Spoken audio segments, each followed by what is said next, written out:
Antes de entender el horror de esa noche, hay que recordar quién era Samuel. Samuel había sido el juez más temido y respetado de Israel. Desde niño vivió en el templo, dormía junto al arca de la alianza, en la misma habitación donde la voz de Dios hablaba en la oscuridad. Nadie en 100 años había recibido revelaciones tan claras. Nadie había visto caer plagas sobre los filisteos con un solo clamar del cielo. Y cuando Samuel murió, todo Israel lloró durante meses. Lo enterraron en Rama, su ciudad natal, y la gente decía que la tumba olía a incienso viejo y a tierra mojada aunque no lloviera. Pero los muertos en la Biblia no siempre descansan. Corría el año 1010 a.C.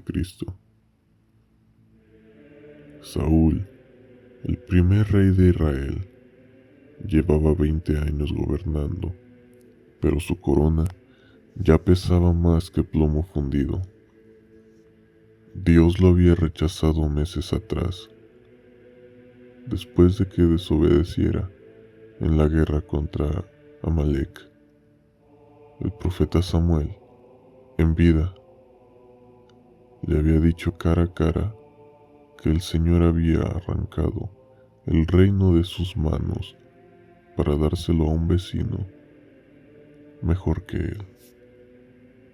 Este vecino era David, un muchacho de cabello rojizo que tocaba el arpa y ya había matado a Goliat.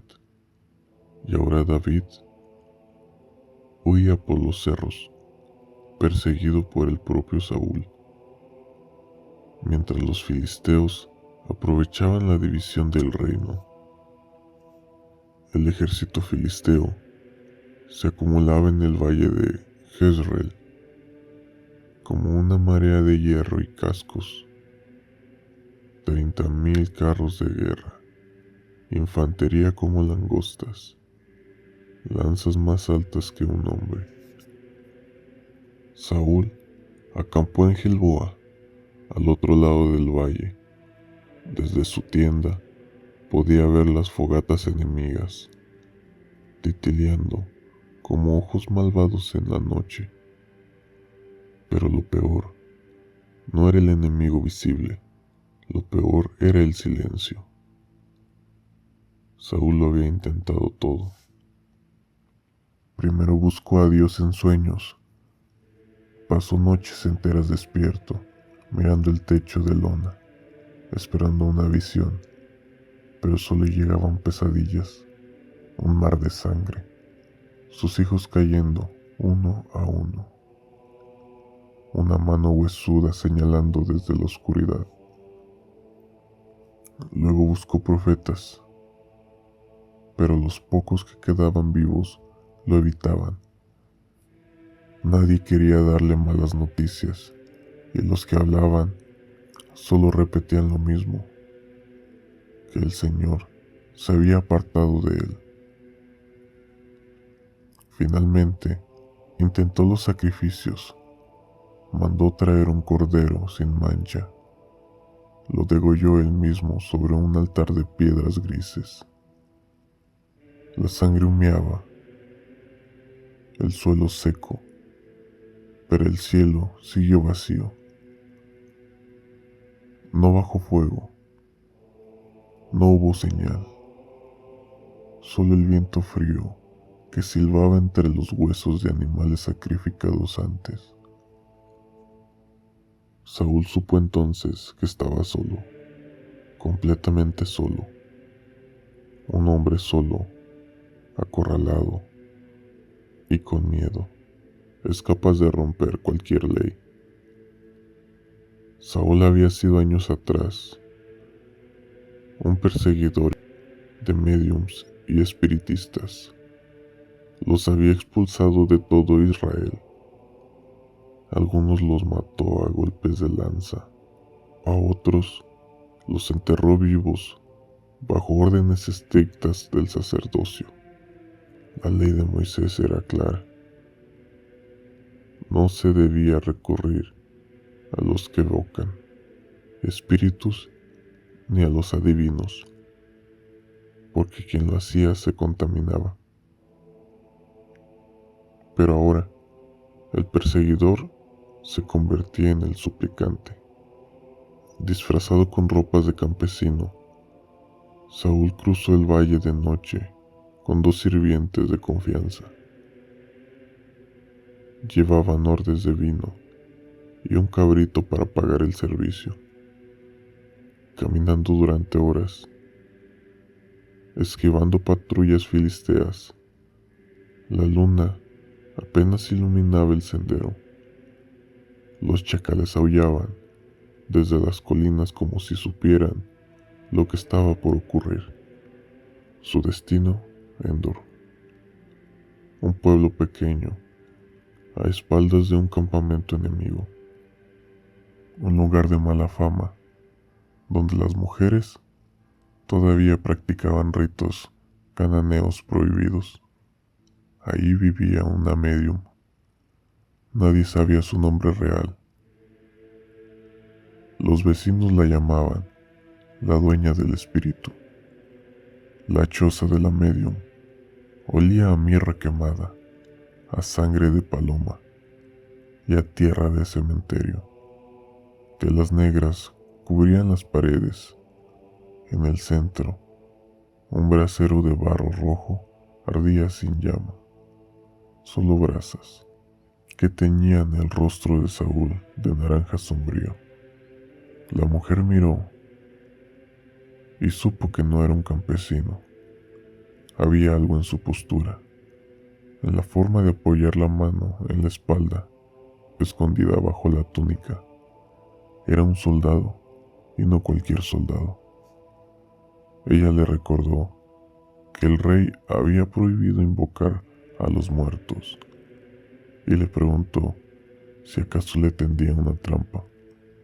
Pero Saúl juró por el nombre del Señor que no le pasaría nada, y le ordenó que trajera a quien él le dijera.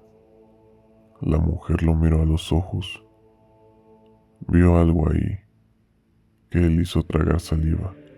No era fe, era desesperación. Y la desesperación, pensó ella, paga mejor que la devoción. Entonces le preguntó a quién debía hacer subir, y Saúl respondió: a Samuel. El nombre cayó en la choza como un ladrillo. La mujer cerró los ojos y comenzó a murmurar palabras en idioma que ni Saúl ni sus sirvientes reconocieron. No era hebreo, no era arameo, era algo más antiguo, algo que sonaba a grietas en la tierra y a raíces pudriéndose. Giró 3 veces alrededor del brasero, derramó un poco de aceite sobre las brasas. El humo se elevó negro y espeso, y entonces la mujer abrió los ojos de golpe y gritó. No fue un grito de teatro, fue un alarido real, de esos que salen del fondo del estómago, de esos que se escuchan una sola vez en la vida. La mujer cayó de rodillas, tapándose la boca con ambas manos. Ella reconoció entonces a Saúl y le gritó que había visto a un dios subiendo de la tierra. Saúl sintió el frío antes de verlo, un frío que no venía del exterior, venía de sus propios huesos. La Biblia dice que la mujer vio algo que la hizo temblar, como un junco en tormenta. No era un truco de magia, no eran alucinaciones, era un espectro, un ser con túnica negra y voz de tumba. Y entonces, del humo que se retorcía en el brasero, emergió una forma.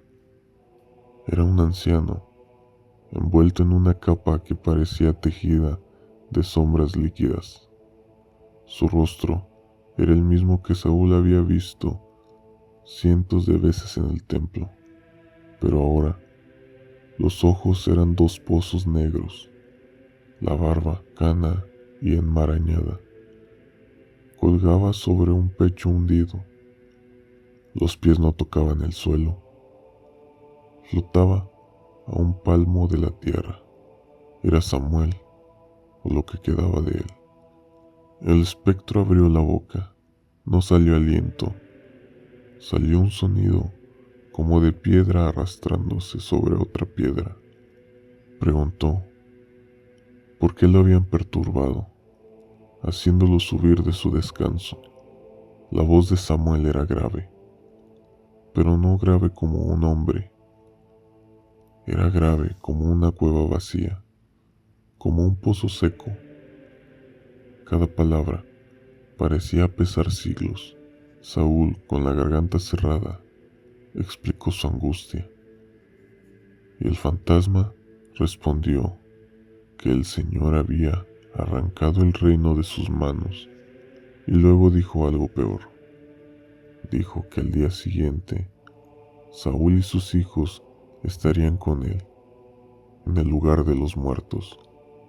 El ejército de Israel caería en manos de los filisteos, y antes de que el sol se pusiera sobre Gilboa, la sangre del rey y la de sus hijos empaparían la tierra. El espectro se desvaneció. Saúl quedó tendido en el suelo sin fuerzas. La medium lo obligó a comer. Comió en silencio. Carne que sabía a tierra, pan que sabía a ceniza. Luego regresó al campamento. Al siguiente día, la batalla comenzó, antes del mediodía. Las flechas filisteas oscurecieron el cielo. Saúl luchó con desesperación. Mató a decenas, pero cada enemigo era reemplazado por 3. Entonces vio a sus hijos caer uno a uno. Saúl quedó solo, rodeado de cadáveres, herido en el hombro y la rodilla. Recordó las palabras del espectro. No quería morir a mano de los incircuncisos. Llamó a su escudero y le ordenó que lo matara. Pero el hombre tuvo miedo. Entonces Saúl tomó su propia espada, la apoyó con el filo contra su cuello y se dejó caer hacia adelante. La sangre del rey tiñó la tierra de Gilboa. Cuando los filisteos encontraron su cuerpo, le cortaron la cabeza y clavaron su cadáver en la muralla. Pero la Biblia dice que Saúl murió por su infidelidad, por no haber obedecido la palabra del Señor y porque consultó a una medium. La Biblia nunca romantizó a los muertos. Invocar a un espíritu era abrir una puerta que quizá no se puede cerrar. Y a veces, lo que responde del otro lado no viene a consolar, viene a sentenciar. Primeras Crónicas, capítulo 10, versículo 13.